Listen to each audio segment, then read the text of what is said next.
Rowdy అల్లుడు cinema మీకు గుర్తుందా? మేబీ ఈ జనరేషన్ వాళ్ళకి తెలియకపోవచ్చు. చూడండి, సినిమా బాగుంటుంది. అందులో బాంబేలో ఉన్నప్పుడు ఆటో జానీ ఈమె డిస్కో శాండీకి సంబంధించి ఒక సాంగ్. అక్కడ ఏ ఊరు మంది అంటే అమలాపురం అంటే మన అనకాపల్లి అంటూ సాంగ్. ఇది ఎందుకు నేను మెన్షన్ చేశానంటే, గణేష్ గోల్డ్ తాకట్టులో ఉన్న బంగారాన్ని విడిపించి కొనబడును. సంప్రదించండి 9966611144. ఈ అమలాపురం, అనకాపల్లి, పెద్దాపురం ఈ చుట్టుపక్కల అన్నప్పుడు ఈ పెద్దాపురం అన్నదాన్ని మెయిన్ హైలైట్ చేశారు. దేనికి సంబంధించి? వ్యభిచారం అన్నప్పుడు పెద్దాపురం నుంచి ఎవరైనా లేడీస్ సినీ ఇండస్ట్రీలో అడుగుపెట్టినా బయట కనపడ్డం వాళ్ళ గురించి తప్పుగా మాట్లాడేవారు. దాన్ని చాలా చాలా బాధపడేవాళ్ళు వాళ్ళు. అయితే ఇక రానున్న రోజులలో చంద్రబాబు నాయుడు మరి కొంతమంది వచ్చాక సంస్కరణలు బయట పెట్టారు. అండ్ పెద్దాపురంలో ఎక్కడైతే వ్యభిచార ముఠాలు ఉన్నాయో వెతికి మరీ పట్టుకొని కౌన్సిలింగ్ ఇచ్చి ఇక విటులున్నట్టు రానియకుండా అండ్ అమ్మాయిలు అక్కడ వాళ్ళ ట్రాప్లో పడకుండా మొత్తానికి కాపాడారు. అఫ్కోర్స్ గుంటూరు జిల్లాలో చుళ్ళూరుపేట కూడా అలాంటిది. ఇలా ఒక్క జిల్లాలో ఒక్కొక్కటి ఉంటాయి. కానీ ఏపీ వ్యాప్తంగా, ఉమ్మడి ఆంధ్రప్రదేశ్లో ఏపీ వ్యాప్తంగా అన్నప్పుడు పెద్దాపురం అంటూ ఫేమస్ అన్నట్టు. మొత్తానికి ఆ పేరు తొలగిపోయింది.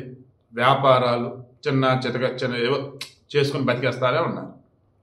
ఇలాంటి మూమెంట్లో ఒక్కసారిగా గత 4-5 రోజులుగా మరలా పెద్దాపురం పేరు హైలైట్ అవుతుంది.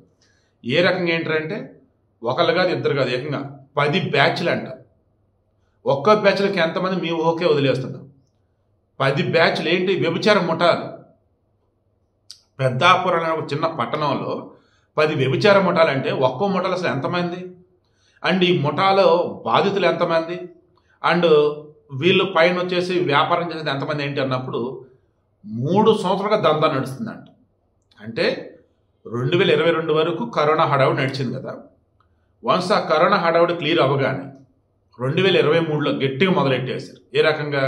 2022 సెకండ్ హాఫ్ ఇయర్ నుంచి అనుకోవచ్చు, లేదంటే అంతే జూలై ఆ సమయం నుంచి.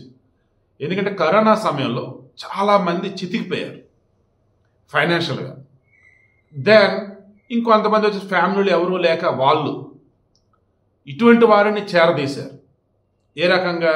మీకు ఏదో ఒకటి మేము ఉపాధి చూపిస్తాం రండి అంటూ ఆడవారిని చేరదీసి అందులో యువకులని కూడా, యువకులను కూడా అన్నట్టు ఇలా చేరదీసిన తర్వాత ఇక వారిని నెమ్మదిగా వ్యభిచారంలోకి దించేశారు. ఇక్కడ మరలా కొంచెం క్లాస్గా ఉండే విధంగా వీళ్ళకి డ్రెస్సింగ్ సెన్స్, వీళ్ళకి ఏది కావాలంటే అది ప్రొవైడ్ చేయటం, ఈవెన్ అవతల వచ్చే విడులు కూడా బాగా డబ్బునాలు రావడం. దాంతో వ్యవహారం బయటకు రాలేదంటే ఇక్కడే మరలు ఇంకోటి బయటపడింది. పోలీసులు అఫీషియల్గా చెప్పట్లేదు, అన్అఫీషియల్ వాళ్ళు మనకు అందుతున్న సమాచారం మేరకు ఆనాడు అధికారంలో ఉంటూ వైసీపీ వాళ్ళు ఇక్కడ కూడా దందా చేశారంట. ఎంత దరిద్రమండి అసలు వీళ్ళు వేలు పెట్టందంటే అసలు ఏమైనా ఉందా? నువ్వేమైనా సరే చేసుకో, మా కమిషన్ మాకు ఇచ్చేసే. మద్యం వ్యాపారం అలాగే, ఇసుక వ్యాపారం అలాగే, ఈవెన్ నువ్వు ఏపీలో రియల్ ఎస్టేట్ సంబంధించి అలాగే, నువ్వు ఏ వ్యాపారం చేసుకో బాబు, మా కమిషన్ మాకు ఇచ్చే. ఇంత ఘోరమా? నిన్న పోలీస్ హోంగార్డు ఒక అతను, పోలీస్ కానిస్టేబుల్ శివకృష్ణ, శివరామకృష్ణ ఇద్దరు వాళ్ళని సస్పెండ్ చేశారు. ఈవెన్ లోకల్గా ఉన్నటువంటి పెద్దాపురం ఎస్ఐ రిమైనింగ్ వాళ్ళ మీద పై అధికారులకి కంప్లైంట్ చేశారు, చర్యలు తీసుకోవాలి అని చెప్పేసి. ఏంటంటే కొంతమంది పోలీస్ స్టేషన్ కంప్లైంట్ ఇవ్వడానికి వస్తే ఏమని, పలానా వాళ్ళు మాకు ఉద్యోగం అని చెప్పి వ్యభిచారంలోకి దించారు, మేము దాని నుంచి బయటపడదాం చూసిన మమ్మల్ని బెదిరిస్తున్నారు, బ్లాక్మెయిల్ చేస్తారు అని చెప్పేసి. దెన్ వీళ్ళు వాళ్ళకి మరలా ఫోన్ చేసి ఇదేంటి మీ ముఠాల నుంచి పలానా వాళ్ళు వచ్చారు, చూసుకోకపోతే ఎట్లా, జాగ్రత్త చేసుకోకపోతే ఎట్లా అని చెప్పేసి బెదిరిస్తారు. ఇవన్నీ కలగలిపి రీసెంట్గా ఒక అమ్మాయి బయట పెట్టింది. తనని ఏమని చెప్పి తీసుకొచ్చారు, ఉద్యోగం అని చెప్పి తెచ్చారు. ఉద్యోగం ఇవ్వకపోగా వ్యభిచారంలోకి దించి, అలా దించిన తర్వాత కూడా మరలా అమ్మాయికి ప్రెగ్నెన్సీ అయితే ఆ ప్రెగ్నెంట్గా ఉన్నప్పుడు కూడా మరల వ్యభిచారం కంటిన్యూ చేయవచ్చు. ప్రెగ్నెన్సీ దాన్ని అబార్షన్ చేస్తాను కాదుకూడదు అన్న తర్వాత బిడ్డ పుట్టింది. బిడ్డ పుట్టాక కూడా మరలా ఆమె మీద వ్యభిచారాన్ని కంటిన్యూ చేస్తున్న మూమెంట్లో మొత్తానికి బయటకు వస్తే అసలు ఎంతమంది ఏంటో చెక్ చేస్తే 10 బ్యాచ్లు అని తేలింది. ఇందులో మెయిన్ ఇప్పుడు హైలైట్ అవుతుంది అంటే భారతి. నిజంగా అనకూడదు కానీ మొద్దు సినిమా అప్పుడు మొద్దు సీన్కు సంబంధించి ఆల్రెడీ ఇంటర్వ్యూలు ఇచ్చినప్పుడు ఈ మొద్దు సీన్ పోలీసులు చెక్కడు, బట్ మీడియాకు అవైలబుల్గా ఉంటాడు అన్నట్టు. మొన్నటి కూడా రాంగోపాల్ వర్మ విషయంలో కూడా నోటీసులు ఇచ్చాం, అది ఇచ్చాం, ఇది ఇచ్చా అన్నారు, బట్ నేను ఎక్కడే ఉన్నాను కదా, నాకు ఎవరు ఇవ్వలేదని చెప్పేసి ఆయన అన్నాడు. ఇలా చెప్పుకుంటూ పోతే ఈ భారతి కూడా పోలీసులేమో ఈమె కోసం వెతుకుతుంటే ఈమె వచ్చేసి మీడియాకి ఇంటర్వ్యూ ఏమని, నా మీద ఎవరైతే కంప్లైంట్ చేశారో ఆ అమ్మాయి ఒక లెస్బియన్, నాకు 10 ఏళ్ల కూతురు ఉంటే ఆ కూతురు కూడా లైంగికంగా అమ్మాయి వేధిస్తే తట్టుకోలేక నా కూతురు చచ్చిపోయింది, చేయి కోసుకుంది. ఇక అప్పటి నుంచి ఆమెను బయటికి నెట్టేసాను తప్ప వేరేది కాదు. నేనేదో డబ్బులు ఇవ్వాలంటుంది కదా, నేను ఎవరికీ డబ్బులు ఇవ్వాల్సిన అవసరం లేదు, నేను అందరికీ ఇవ్వాల్సిన సెటిల్ చేశాను. ఎస్, నేను వ్యభిచార కుటుంబం నడిపా.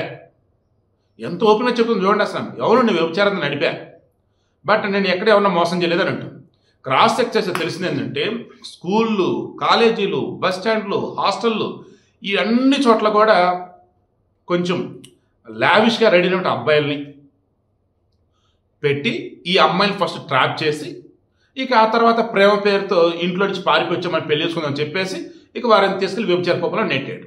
ముంబై రెడ్ లైట్ ఏరియాని మించి పెద్దాపురం తయారైందన్నది గత 3 సంవత్సరాలు డెవలప్ అయిందంట. ఎంత దారుణం! అదేమంటే లోకల్గా ఉంటాడు పొలిటీషియన్ సపోర్ట్, నాడు వైసీపీ. మరి ఇప్పుడు ఎవరు? జనసేన, టీడీపీయా, లేకపోతే అదే వైసీపీ అండ్ పోలీసు కలిపి నడిపిస్తున్నారా?